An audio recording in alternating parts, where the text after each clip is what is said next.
वास्तुशास्त्र हा विषय जागतिक स्तरावर नेण्याचं काम जर कोणी केलं असेल तर ते वास्तू रविराजचे रविराज अय्यर.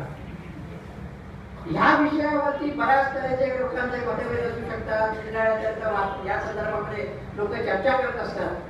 परंतु हा विषय भारतीय संस्कृतीतला एक अविभाज्य भाग आहे आणि ह्यामध्ये जर तुम्ही काम केलं तर खरोखरच आपल्याला फायदा होऊ शकतो. हे सामान्य माणसाकडे पोहोचवण्याचं काम रविराज अय्यरराव या माणसाने केलेलं आहे.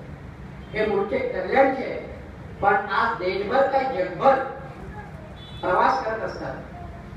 स्वतःचा एक रविराज अय्यरराव वास्तू रविराज नावाचा ब्रँड त्यांनी निर्माण केलेला आहे. आनंद होईल. ब्रँड एस्टॅब्लिश करण्याची जी कल्पना आहे ती मला वाटतं रवी प्रभू देसाईंकडे जास्त आहे. त्यांनी आपला ब्रँड जो एस्टॅब्लिश केला पितांबरी, त्यातनं हा ब्रँड तयार झालेला आहे. मी रविराज अय्यररावला विनंती करतो की त्यांनी व्यासपीठावर यावं.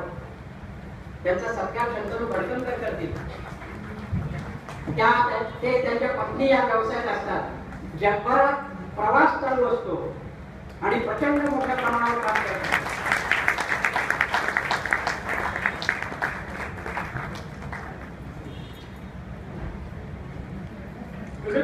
आलेच का?